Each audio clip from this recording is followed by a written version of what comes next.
So what Beerus said would be quite apt for this story. I now firmly believe that Zamasu did nothing wrong, and I think that you will believe that too, and also shed a tear for all of his subjects. Hey guys, MasakoX here. Now today we are taking something that is a little bit innocuous when you first look at it, but when you really look at it and understand the implications that this thing may have had, you will begin to realize that if said thing had happened, things may have turned out differently for the likes of future Trunks. And best of all, he and Mai wouldn't have had to huddle together in a multiverse that already has a Mai and Trunks, like Whis and Beerus had no clue what to do with them, like as if they hadn't done the job before. I'm not gonna lie, it's probably one of the biggest missteps that Super had ever made. But yeah, I'm getting sidetracked. Have you guys ever wondered what if Zamasu came to a different conclusion after watching the two fighting barbarians? Basically, the subtitle of the story could be described as, at the request of Haverock, what if Zamasu played Civ? AKA, what if Sid Meier existed in the Dragon World? Now, where did we get this idea from? The source of this is a regular fixture these days thanks to a recent addition in the last couple of months on the channel. If you haven't checked one out already, myself and my pals in the world of What Ifery present the What If Roundtable livestream. We work on answering your immediate what if questions and scenarios. We also sometimes get certain stories which are too good to surmise in just a minute or two. These need to be covered in a full video, and today is one of those examples. One of the viewers of our roundtable streams, Project Sixum, asked this very question, and we are more than happy to deliver the answer to it. In this continuity, Zamasu still witnesses two of the barbarians fighting each other, to which he reacts understandably with disgust. I believe that this is one of the first times that he has seen mortal life up close as part of his training under Goasu, the Supreme Kai of Universe 10. And let's say it didn't get off to a good start. Zamasu is filled with resentment and shows a huge amount of willingness to destroy their miserable planet. These monsters don't deserve the big Toblerone, not at all. Now this, of course, understandably, it greatly shocks Goasu. Now I'm sure this would be a time where he would just shout, "Zamas!" as he often did in the Japanese dub. It became a bit of a mini meme in the community, didn't it? So, like in the original, Goasu is trying to sway Zamasu to prove that mortals aren't just simply set in stone like he's seeing right now. They can evolve and refine themselves if worthy of progression. He in turn takes his pupil into the future to reveal that he was wrong and not really much has changed here. The only difference here is that these creatures have clubs. Basically, this is the barbarian equivalent of the Flintstones happening. Yabba dabba bonk! Also the name Barbarian. Yeah, I get the feeling that Toriyama wasn't really trying that hard with the name puns the day he came up with that name. Yet you could do a lot better, sir, we know you can. In the original timeline, this sight confirms in Zamasu's mind that mortals are useless, and the cogs begin to turn in his mind, which ultimately then lead him to the Zero Mortal plan. But that would basically be just doing the regular timeline again, and that's not the point of a what if. In this reality though, Zamasu gets another idea instead. Unlike before, where he's seething with inner rage and turmoil at the sight of these creatures, Zamasu actually listens to some of his master's musings about evolution, and that not all creatures are simply brain dead and hopeless, lost causes, you could say. Zamasu is actually having an epiphany, something that actually works with his backstory and is in keeping with his character. You see, a lot of talk had been mentioned prior to now about Zamasu and his capability. He was a whirlwind talent who had risen through the ranks of Kaidom and became the current North Kai of Universe 10 at a very young age. Well, relatively young for a Kai, that is, so I'm guessing probably just a few millennia? You don't get that far that fast without having some radical ideas or bucking the system in order to get things changed though. You have to have made a dent in the universe prior to now, as it were. So with this, Zamasu is gazing down at not a Zero Mortal plan, but just simply his mortal plan. Here, he sees the barbarians and their behavior as the effect of the needless limitations that all the Supreme Kais have just put onto themselves. And what I mean by this is that the Supreme Kais, like the Guardian of Earth did, Kami, would omit themselves from venturing into their own domains unless its fate was greatly threatened, like Shin did with Majin Buu. But, It led to a disconnect between the two, and Zamasu feels that this has led to evolution being greatly stymied and halted. He would basically think, well, no, the Supreme Kais and the Kais are meant to get involved instead of just hanging around on their own sacred world and just playing for most of their lives. That's just not how it works. These mortals that Zamasu sees before him have proven in his mind that these beings cannot function on their own. They are clearly too foolish to change on their own. And even if they do end up doing it, it would take far too long to do so in order to be prosperous or indeed useful in his eyes for an efficient amount of time. And even then, if they did reach that potential, they'd probably just blow themselves up anyway. So they need a divine guide who will reshape them. And that's him. These mortals, they need my help. Goasu turns to Zamasu and is puzzled. My dear boy, you are helping them. By us watching over them, we are ensuring their prosperity. No. So in a rebellious act, Zamasu decides to get stuck in with the mortals of Universe 10, and he makes it his mission in life to start this change and make these brutes into the perfect race that he envisions. To really show that he is the best candidate for becoming the next Supreme Kai, and even up the mortal level of Universe 10. I mean, this is far better practice for doing so than just making tea for Goasu. If he can pull off this bold maneuver with such a heinous race like the barbarians, he could tame every single race in the universe. Universe 10 would become the pinnacle of evolution and refinement. Something that the Grand Priest and the Omni King would look down on with pride, and Rumshi, their own god, would respect, and they would work together on a regular basis. So of course, he's going to need some extra tools to make this work fully, and as a result, Zamasu borrows one of the time rings and starts his plan in order to show his dominance. Like I said, Zamasu isn't playing by the traditional conventions of the Supreme Kai and Kaidom. He is resorting to massive distortions of time travel like in the original, but at least here, he is doing something about it instead of just whining about it incessantly in the episodes, am I right? But of course, when he initially descends down to the Barbary surface, he is met with hostility. The two fighting barbarians stop their squabble and turn their focus onto Zamasu. He is a threat because he's green. They attempt to ambush him, but are easily defeated as you could imagine. This is Zamasu after all, someone whose power is roughly equivalent to a Super Saiyan 2 Goku. Now, in a fit of blind rage at this interloper defying their brutish whims, one of these oafs tries to make Zamasu pay for this act of disgrace and just for the fact that he's green. But the young Kai quickly deals with him, cutting him in half with a keyblade. Yeah, he may be wanting to improve these guys' lot in life, but he's not going to be nice about it, that's for sure. These are monsters in his eyes that need to sometimes be treated with a stick. And as he thought, this act gets the correct response from the other one. The other creature is able to recognize Zamasu's power and backs down, bowing his head and slowly quivering his knees. Despite him being twice the size of Zamasu, almost 3 times the size, he's now acting submissively.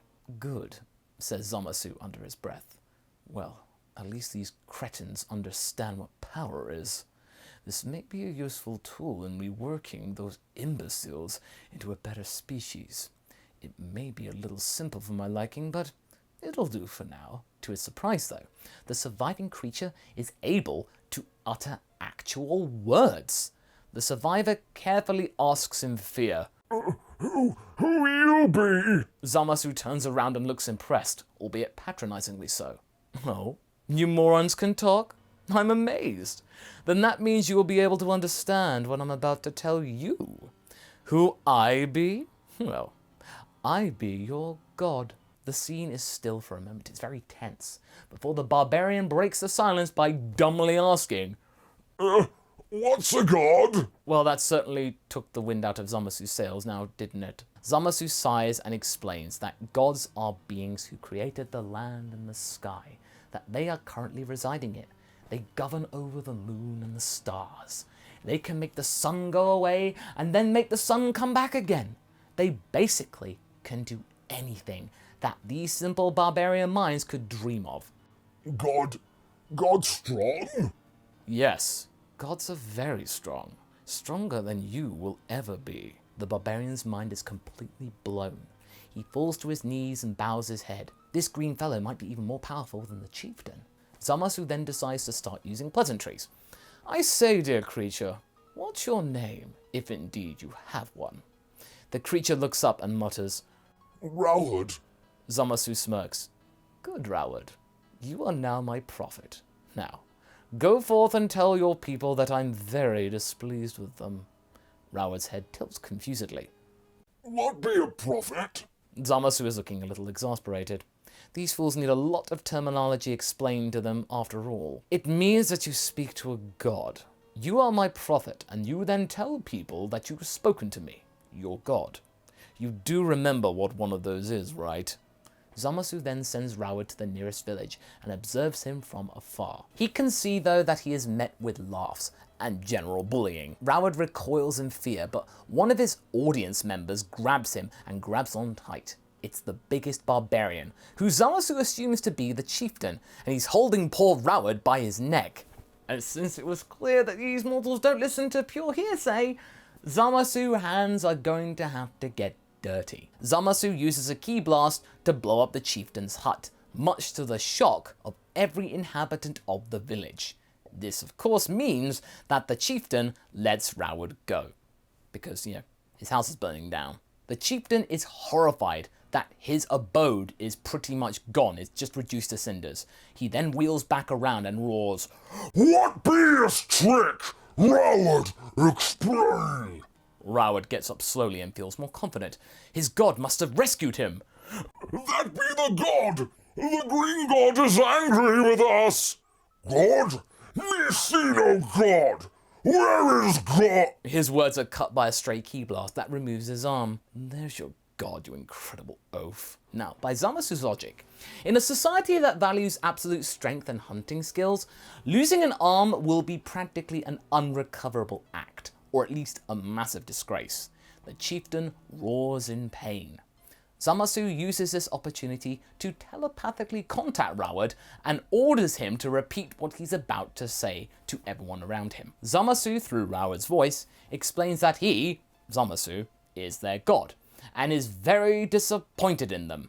He has seen their future, and they do nothing to grow as a species, and if they don't change their ways right now, not only will they fail to reach their ultimate potential, their green god will be forced to destroy them all. Fortunately, this divine act works for the barbarians, who then ask Zamasu for his guidance. He then gives them the basics for building better sheds, the secrets of crafting, as well as rudimentary farming and agriculture. I mean, it takes a little while since the barbarians aren't exactly the smartest creatures going, but it slowly comes together. And remember, they're basically lizard creature people. And Zamasu also explains to them the art of blacksmithing, but makes sure that they only attack those who don't want to follow his teachings. He orders them to only end their lives as a last resort, if they really don't want to convert. He is aware that he won't be able to fully remove violence from them completely, certainly not at this early stage, but at least he can use this behavior for something a little more constructive than what they were doing before he'd arrived. Now, in order to speed up the process for himself, Zamasu performs a couple of twists of his time ring, time jumps, to see how his little society is growing over the next few years. Sure enough, it's looking good. Zamasu's ego is being fed by Rawad, who makes a few totems in his likeness. For now, he will be speaking only to Rawad, who has grown quite accustomed to the role of being the prophet of Zamasu. It's even improved his speech and diction a bit. Of course, there are some attempts made to end Rawad's life, but Zamasu stops them all from a distance, acting as their ruler, and just confirming that Rawad is protected and the worthy prophet. Moreover, he established a new ritual for succession, where if someone wants to challenge the rule of a chieftain, they first need to challenge and defeat the old one and ask for his blessing. That way, he can keep their inner violent tendencies in check. The old chieftain is quickly defeated due to his wounds by one of his sons. The son goes by the name of Ulop, and he is more eager to accept Zamasu as the divine leader of their race, and orders to build the first ever temple to Arkai. As Rawad is aging, Zamasu encourages him to take a few students on board that will specialize in spreading Zamasu's teachings once Rawad had passed. To those who are the most talented, Zamasu would then speak to them personally via telepathy. This signaling who was worthy and who wasn't worthy, like a badge of honor, is very important to barbarian culture, so Zamasu's beginning to understand them. He knows that his protege won't live forever though, and so he is going to have to find a suitable replacement, and he will have to help his charge. He also ensures Rawad that after his life is at an end, he will go to a better place because of his great service to Zamasu. He even gives him the luxury of choosing his successor personally. And this honor goes to Karpen, the most eager student of Rawad. And this reminds Zamasu of the day when Goasu chose him to be his successor, of the happiness and pride that he had shown. He hopes that these wretched creatures could at least feel a portion of that pride. But not long after this though, Rawad goes away peacefully in the night. Zamasu is almost sad. He'd actually grown quite attached to the simpleton over these years, but nevertheless, this is good, solid foundations for his plan. Now it's time to check what will happen if he leaves these fools for a couple of 100 years with only his instructions for guidance. Zamasu goes to the future and discovers a massive castle and a prospering kingdom. He is very pleased. This is a very good start. However, he quickly notices two marching armies of barbarians wearing different flags and colours. What's even more worrying is the fact that both of these flags have his likeness on them.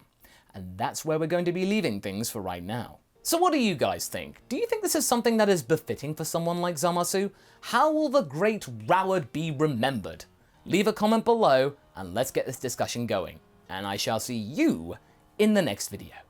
Catch you later!